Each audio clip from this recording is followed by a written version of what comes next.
Lorsque vous avez votre tableau croisé dynamique, vous avez croisé différentes données d'un tableau d'origine. Mais ensuite, vous pouvez souhaiter, par exemple, filtrer ces données, c'est-à-dire simplifier le tableau pour retrouver uniquement les données qui vous intéressent.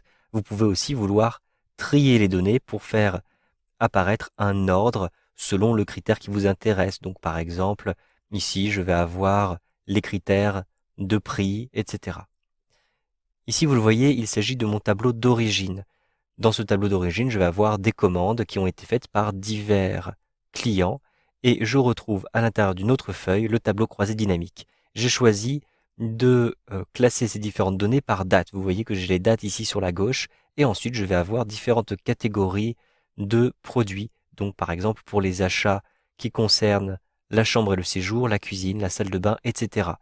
Ensuite, ces différentes valeurs sont synthétisées à l'intérieur des cellules avec la formule somme sur les prix toutes taxes comprises de ces commandes et je vais avoir le total général à chaque fois. Je souhaite maintenant, par exemple, trier ces éléments de manière à retrouver les commandes les plus récentes tout en haut. Je vais donc cliquer ici sur la petite flèche et je vais choisir trier du plus récent au plus ancien. Un simple clic et je vais retrouver, vous le voyez, les commandes les plus récentes tout en haut. Maintenant, vous le voyez, cela fait énormément de commandes. Je souhaite avoir une synthèse par mois. Je vais donc effectuer un clic droit à l'intérieur de n'importe laquelle de ces dates et je vais choisir ici Grouper à l'intérieur de ce menu contextuel. Lorsque je clique ici sur Grouper, on me propose de grouper par heure, jour, mois, etc. Je vais sélectionner par mois et je clique ensuite sur OK. Immédiatement, vous le voyez, j'ai une synthèse qui a été faite par mois et je retrouve le mois de juin, mai, avril, etc.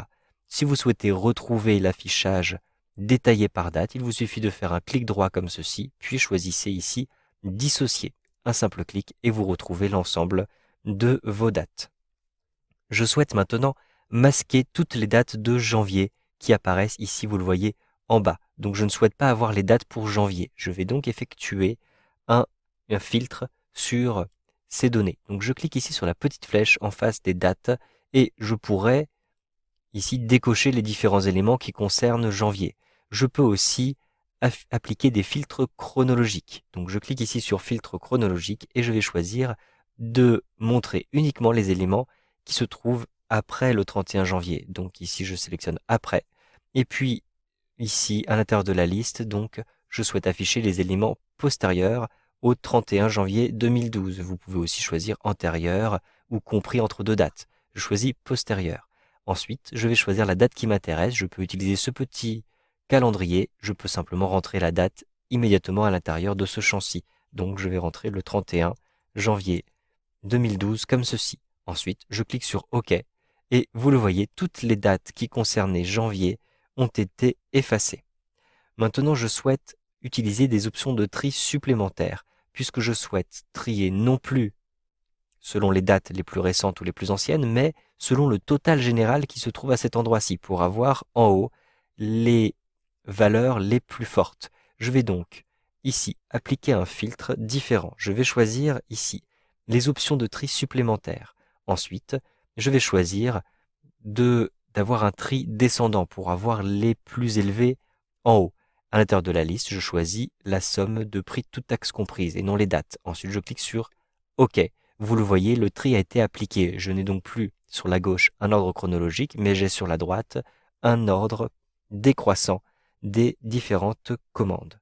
Sachez que vous pouvez en plus analyser un peu plus votre tableau croisé dynamique en appliquant des filtres personnalisés. Je me rends ici à l'intérieur de l'onglet Analyse et je vais cette fois retrouver la liste des champs. Donc je clique sur Afficher et à l'intérieur de Afficher, je vais afficher la liste des champs. Vous voyez que vous avez la possibilité de créer de nouveaux filtres à cet endroit-ci et même de combiner des filtres. Je vais donc ajouter un filtre par département par exemple. Donc à l'intérieur de cette liste-ci, je peux retrouver les différents départements. Je vais cliquer ici sur département, je maintiens appuyé et je déplace les départements à l'intérieur de la liste de filtres. Je peux aussi aller un petit peu plus loin en choisissant un deuxième critère de filtre, par exemple ici par nom de client. Donc je vais glisser les noms de clients à l'intérieur des filtres comme ceci.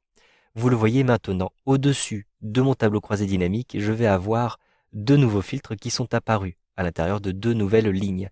la ligne pour les départements et la ligne pour les noms. Pour l'instant, je vais appliquer un filtre uniquement par département. Donc à l'intérieur ici de la liste des départements, je clique sur la petite flèche noire, je vais choisir sélectionner plusieurs éléments. Et ici, je vais désélectionner les éléments qui ne m'intéressent pas. Par exemple, je ne veux pas avoir les résultats pour l'Île-de-France. Je clique ici sur OK et toutes les commandes pour l'Île-de-France ont été effacées de mon tableau. Vous le voyez. Vous allez ainsi pouvoir croiser davantage de données puisque vous avez l'abscisse, l'ordonnée, mais en plus les critères de filtre qui vont se superposer à l'intérieur de votre tableau.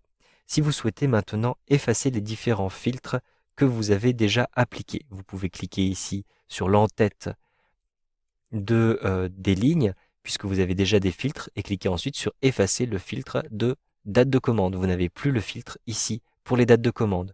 Pour maintenant ne plus avoir de filtre au niveau des départements, je clique ici sur les filtres et je vais sélectionner tous tout simplement. Ensuite, je clique sur OK et cela me permet de retrouver l'ensemble de mes données. Sachez que vous pouvez utiliser ces filtres pour générer d'autres feuilles de calcul. Rendez-vous à l'intérieur de l'onglet Analyse, puis retrouvez les options de tableau croisé dynamique ici sur la gauche. Ensuite, vous avez ici diverses options. Je vous laisse cliquer ici sur la petite flèche pour retrouver afficher les pages de filtres de rapport. Un simple clic. Vous avez maintenant une nouvelle fenêtre qui s'ouvre avec les différents filtres que vous aviez choisis. Nom ou département. Je sélectionne département et je clique sur OK. Immédiatement, vous le voyez, les filtres sont appliqués à l'intérieur de diverses feuilles de calcul. Par exemple, si je clique ici sur Loiret, je vais avoir un tableau croisé dynamique avec uniquement les commandes qui ont été faites pour le Loiret et vous reconnaissez à cet endroit-ci le filtre. Vous savez donc maintenant comment filtrer et trier un tableau croisé dynamique avec Excel 2013.